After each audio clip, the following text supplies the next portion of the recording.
What is up, watch people? Doing a new thing. Late night with Tony at Tony's Timepiece Review.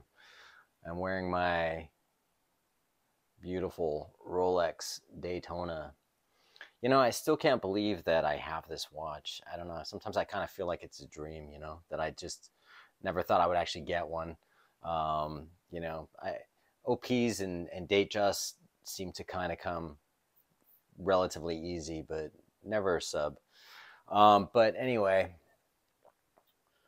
I've had a lot of people ask me about, like what I do, music career type shit.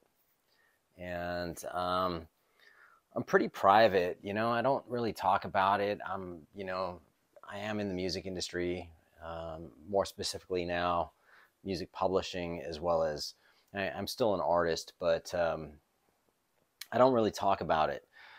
Um, so it's somewhat, a sense, difficult for me to do this, but I'm gonna do it just to kind of fill you in.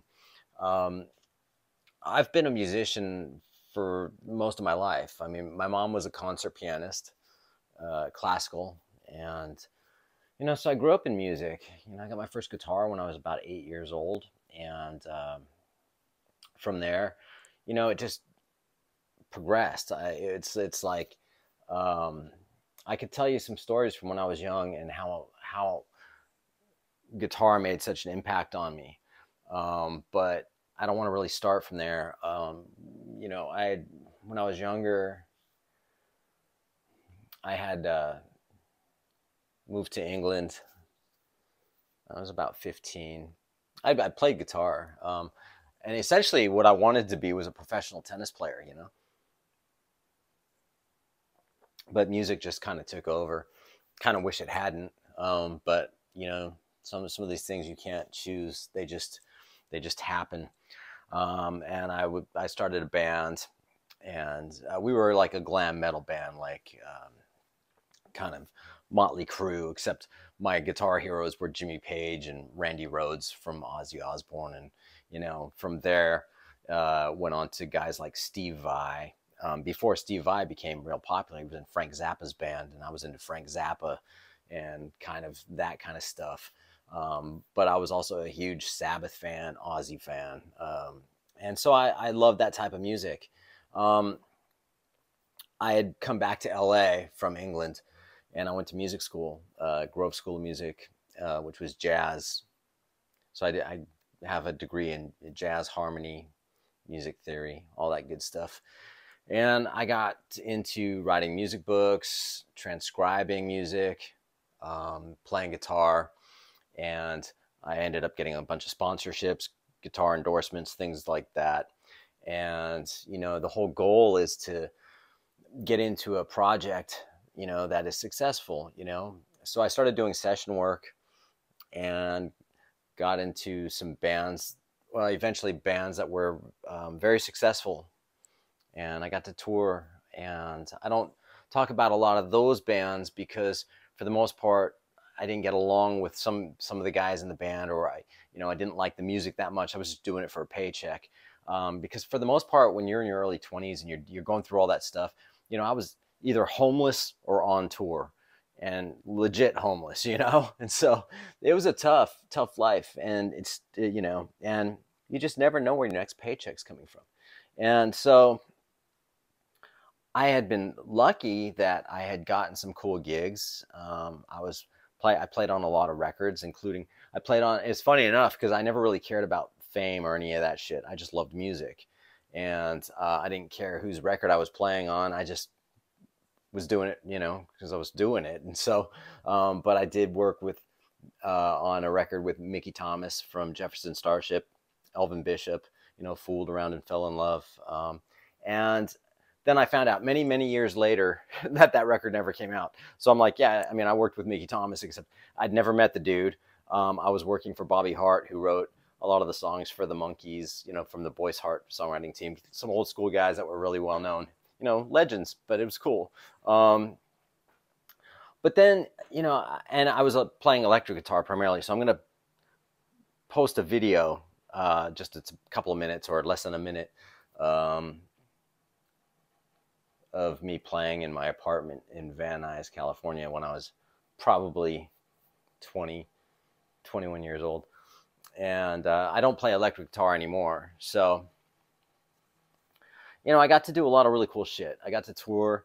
I got to go to a lot of different countries. You know, you're living on a tour bus, a hotel, come back to LA, and you don't know where you're going to live. You know what I mean? So it was a tough kind of life, you know?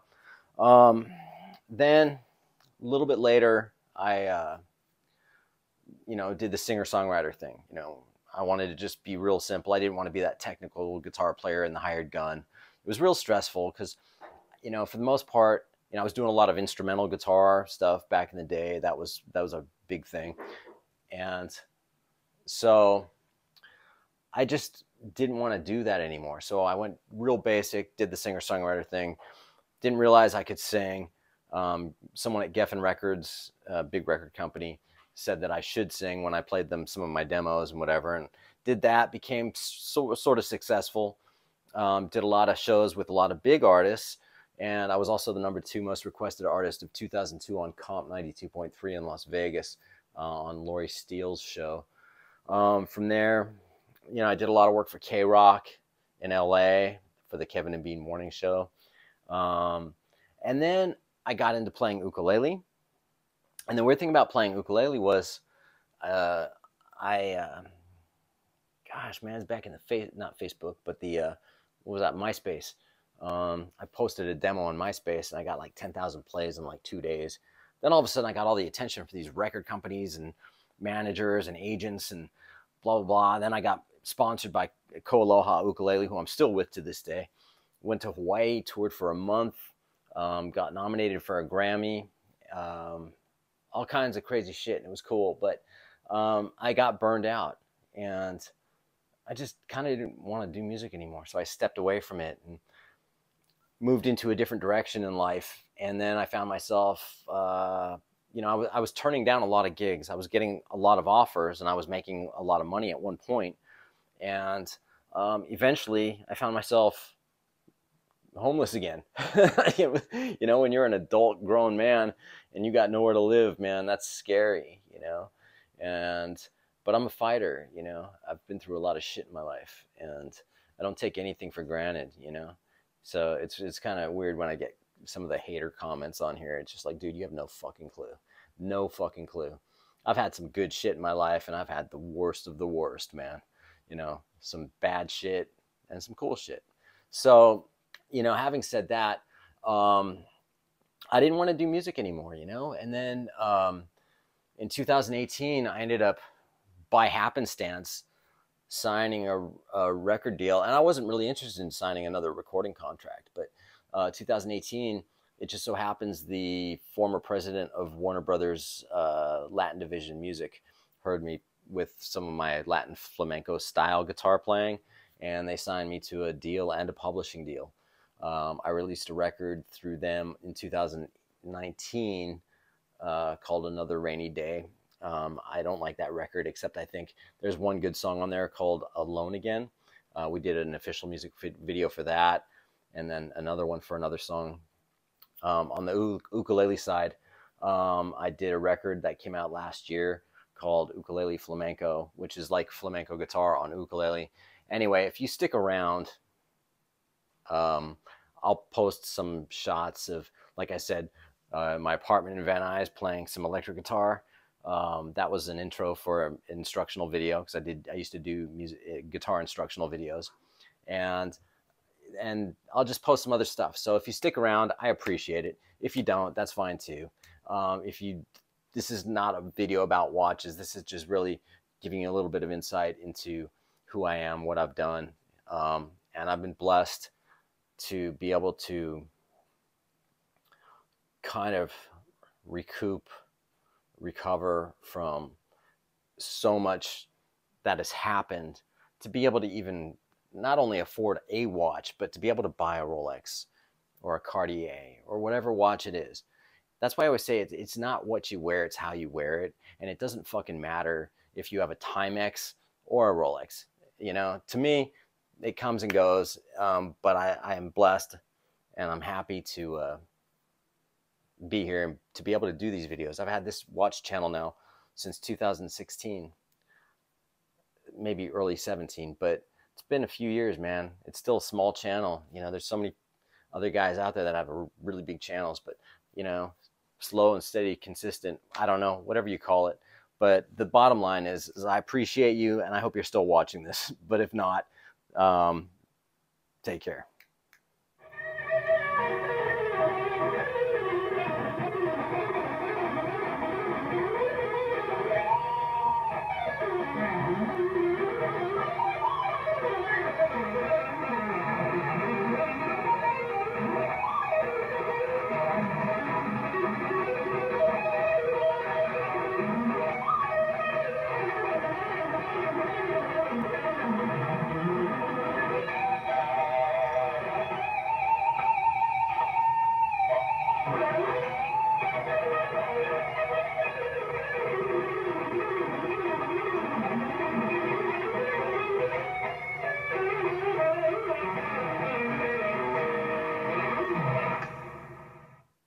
So you just saw a quick video of me doing some guitar and when I was in my early 20s in Van Nuys. So next, when I talked about like getting a Grammy, when I did the ukulele thing, it was just that I did something nobody had done before.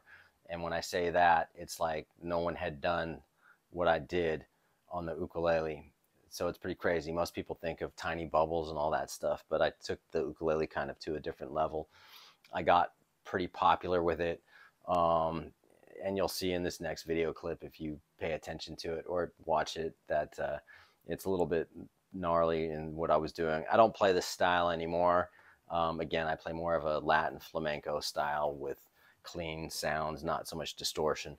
But hey, this was 2006, and this clip of me was when I was on tour in Hawaii at a place called Pipeline Cafe in Honolulu or Oahu, somewhere on Oahu. I was there for a month. I don't really remember all the places, but it was Pipeline Cafe.